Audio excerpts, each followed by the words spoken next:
So I work for a company called Dubbit. We develop digital products for brands, for broadcasters, and as Christoph said, my role is to basically spend my life in kids' homes, in family homes, and going through big data sets, trying to understand what they actually want, how we design products. And as part of that, we have we feel it's kind of our duty to do a lot of data analysis and present that back to the industry. So one of the products we have is something called Dubbit Trends, which is a global track around 18,000 2 to 16-year-olds globally every year. And I'm going to present that today. So possibly the least creative presentation you're going to see today, and lots of graphs, but hopefully of interest. So within this study, we look at how kids are consuming content across devices, across the platforms that sit on those devices, across the different media formats, and also the brands and channels that present that content to them as well. So I'm going to give you a quick whip of some of the things that are going on globally, with a primary focus on Europe. So just three really quick trends from a device perspective. The first thing that's been happening a lot across Europe and across the States as well is connected TVs actually being turned on and used. And a big driver for that, of course, has been YouTube, but also Netflix, which has been growing massively in the Nordics, for example, in the US and in the UK. So we're seeing more and more connected TVs being used for that connected purpose. The second thing is smartphones, and scarily now in the US, you go there and kids are getting their first smartphone around 7 to 8 years of age. So around 40 to 50% of kids at that age have got their actual own smartphone.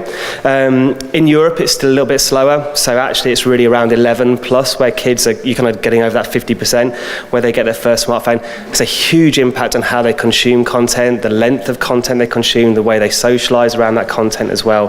The big thing, and of course, Facebook in the press a lot at the moment, is social media, and that's becoming a younger and younger trend. So certainly we're seeing kind of like 8, 9-year-olds very active on things like WhatsApp and Snapchat. The final big trend is tablets. So we did start to see a decline in tablet usage. That seems to have now stabilized, and if anything has started to grow slightly again. And one of the reasons for that is the complete decline of PCs and laptops and those as entertainment devices. So tablets seem to be filling that void. So one of the things I want to focus on today really is kind of what kids are doing on these different devices. So you'll see here, this is how video is consumed through a TV screen across a range of countries. And there's a couple of quick trends here that I wanted to kind of pull your mind to. The first is the power of live TV. And it's still obviously the main way that kids are consuming video, substantially so. However, we are seeing some markets such as the US, and we know there it's more cord cutting than cord shaving, where we're seeing video on demand, streaming, PVR becoming far more popular. The UK is following suit, and the Nordics as well is from a European perspective certainly seems to be very much moving towards Netflix and YouTube. Italy, interestingly, and obviously we have Rai here, really interested because they've got such a strong free-to-air market that actually it looks like rather than using sub-services, they're then moving on to kind of things like YouTube and Netflix as their top-up rather than a TV subscription. From a tablet perspective, we have this battle all the time on tablets between the top media format being games or video. At the moment, it's games, which is really interesting because actually there's less app downloads this time this year than there was this time last year. But certainly the games are performing really, really strongly. But you can see that video is pretty close behind there as well. From a mobile perspective, again, you have that battle between games and video. Games still slightly ahead in some markets, video ahead in other markets. So you'll see there, Italy, for example, games 49%, video 48%. So that's looking at doing it, I think, on a weekly basis. So you can also see the US and how much more advanced the US is in terms of the volume of content that it consumes. So you can see that because they get the smartphones younger, their smartphone consumption far exceeds the other countries. Sorry, guys. I don't want them to break their neck and not speak anymore. You first group. video itself, the good news is video is actually increased. So we've been running this tracker over, I think, about 3.5, 4 years now. And this chart here shows total video consumption across devices, across different services. And if we look at this, the UK, and I'll show some of the other countries shortly afterwards, if we look at where it was in spring 2016, just under 22 hours, autumn 2017, we've seen a jump to nearly a day of video content per week. But what you'll notice is there are some declines. So the big blue bar is live TV, or linear TV. That's dropped from 7 hours 33 to 6 hours 33, so it's lost an hour of time over that kind of year and a half. Where the growth is occurring is across the SVOD services. You see there's an over an hour of growth there, and that's really shot up in this last wave. And also in terms of video on tablet and video on smartphone as well, where we've seen around 40-minute growth. US, 28 hours of video content consumed every single week, and we basically just saw SVOD start sooner there, and we're seeing smartphones that start younger, so that's really driving that video consumption. Interestingly as well, there seems to be a drive there to watching longer form content now on smartphones, so we're looking at some of the average YouTube videos really somewhere between 15 and 22 minutes, and kids are watching those on smartphones, so it's increasing the amount of individual the time they're watching per video on their smartphones as well. Across Europe, so we have France, Germany, Italy, South Africa, obviously not in Europe, and Spain. You'll see here a few interesting trends. So we do these countries once a year, as we do the US every 6 months. And you'll see, for example, in France and South Africa, growth. In Italy, growth in terms of video. Spain has been relatively stable. Germany, interestingly, has had a decline, wave on wave. And that's linear TV has declined there. We've also seen some of the other ways of using connected TVs decline. And actually, interesting, we look at Germany, some of the more traditional media is still performing really strongly and holding its own. But video seems to have had a slight decline, wave on wave, and we're about to go into field with them again, so it's going to be interesting to see what it looks like in spring 2018.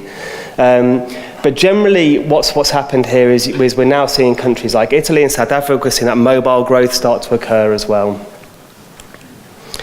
So one of the things we look a lot at is how kids consume all the media formats across the day. So we have a series of questions which look at which platform are you using, which device are you using, who are you with, which room are you in. And what that allows us to do is really start to piece together what kind of content and motivations drive their media choices throughout the day. And really interestingly, there's only a few different media formats which actually kind of like plug their own time of the day. So TV, for example, is kind of the only media format that really pops up in that 6 to 9 period, 6 to 9 a.m. period. Before schools, it still has that structure which allows parents to kind of get on with what they need to in a busy morning. So TV really shoots up there. You're then also seeing books and things like that really kick in at 8 p.m. But TV and some of the tablet devices are starting to kind of encroach on that book reading area.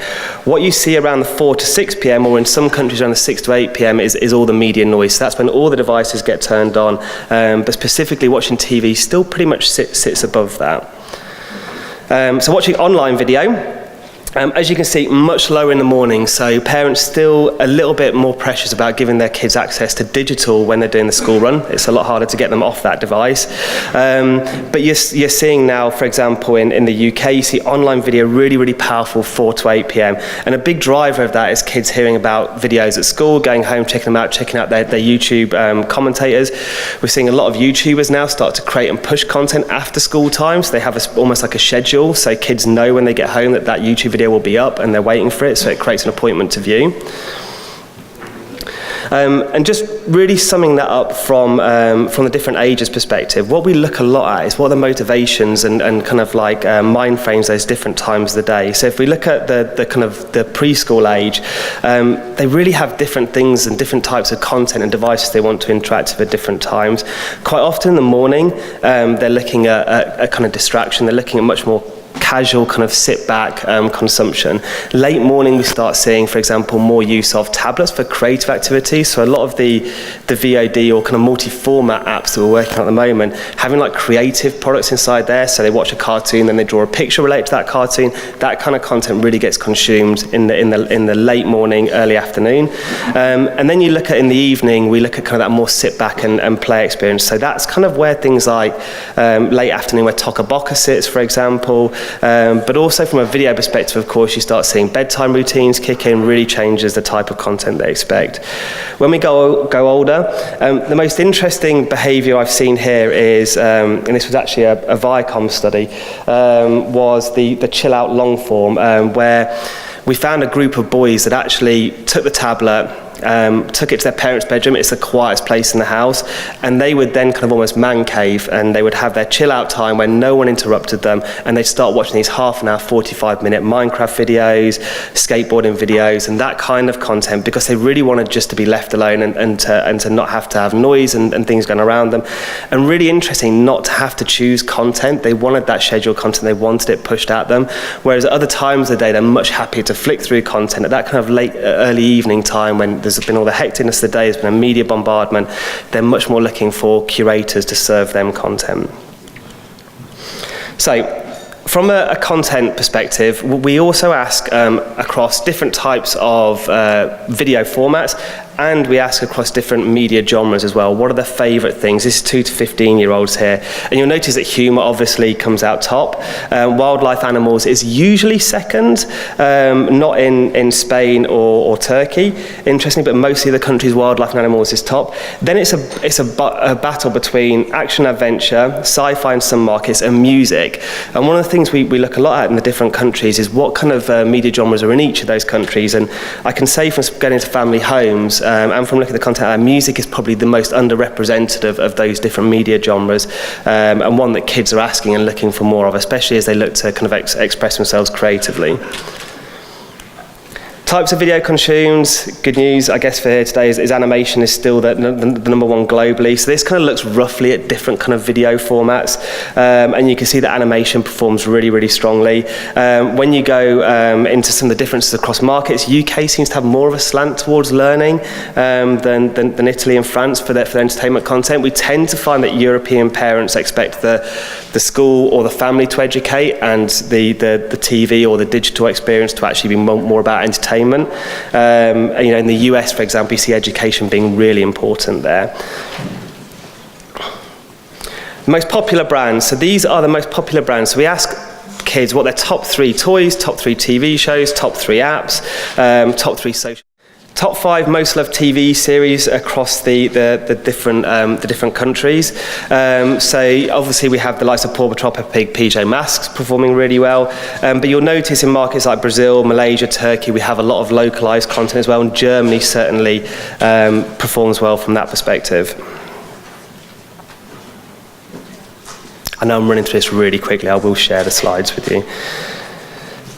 In terms of TV services, Kika and Super RTL there in Germany kind of tend to switch between number 1 and 2. The UK obviously has the BBC, which perform really, really strongly. But you'll see that Cartoon Network, Viacom with Nickelodeon, usually in the top 3 across most of the markets we look at. Disney as well, although they've been dropping down slightly, the Disney Channel and Disney Junior. And Nick Jr. as well just sits outside of here as well, pushed by the likes of Paw Patrol, which obviously has been a massive global success. In terms of OTT services, and this is a really interesting area here, so YouTube and Netflix, obviously, Amazon pops up in some of the markets, and you do see some of the local players as well performing pretty well. Once you step outside of this, we have a really, really long list of around 20 different OTT services, and you do start to see the likes of Hopster and Play Kids popping in there as well. Obviously, I know Hopster's supposed to be here today, but we're starting to see those actually have an imprint globally, so we're starting to see them in the top 10 across the country. So child-specific VOD services are becoming increasingly popular, and to kind of sum up, that's one of the key areas that I think is going to be really important. So having been in a lot of families' homes over the last 8 or 9 years, we often get challenged that YouTube isn't a very safe place, that parents don't like their kids on YouTube. Does that stop parents from letting their kids use YouTube? Not that often. Over the last 4 or 5 months, though, we've definitely seen an increased concern and commentary from parents around the use of YouTube. And they are now, more than ever, looking for specialist platforms. They're looking for the people who have curated kids' content effectively to do that on digital, and it's becoming increasingly important. And that's from a broadcaster perspective, from a kids' VOD specialist perspective, but also from a brand perspective. Obviously, Lars talking about Playmobil, they're looking for those brands more than ever to kind of really direct them across the digital landscape. Interestingly as well, we're seeing less buying in the App Store and the Android marketplace, and I think one of the reasons for that is that there's still the biggest games that kids play are things like Minecraft, Angry Birds, Candy Crush. They've been around for a long time, and it's not that parents don't want to spend in that place, it's just that they're not seeing perhaps enough coming through that they would invest in. Obviously, we have things like Roblox as well, which perform particularly well right now. Linear TV, we're seeing a slow decline, but we're also seeing it kind of really hold up in certain spots. So you see that morning spot it really keeps, it still keeps the after school spot. And one of the things that we find from a kid's perspective is they're increasingly frustrated at finding new content and sticking with brands over a long period of time. So there's no SpongeBob coming through YouTube, for example, and because it doesn't still have that power of scheduling and brand building that the channels do. So kids are really still looking for the ability to know where a piece of content is, when that piece of content is there. A really big increase in terms of what kids are asking for from a content perspective is around cultural issues. It's obviously a great big theme at the moment worldwide, but diversity, equality, but a big thing for them is like the ability to have the tools to create, to problem solve is also a huge issue for kids that they're looking to kind of master. And Minecraft is an example of something which gave them that ability. So from an animation perspective, anything that can kind of really address those things is massively important. The final one I mentioned earlier on is music, and that's one of the areas where kids, they're obviously playing with music a lot, but they kind of feel like it's underrepresented from a kids' TV perspective. So they're looking at kind of the adult music shows rather than kids' TV shows. So certainly if there's an ability to have music on kids' TV, very important, because it's one of the main things that they're consuming on YouTube. So that is a very quick whip through of Dubbit Trends. As I say, I will share those slides with everyone. Thank you. Thank you. Thank you, Peter.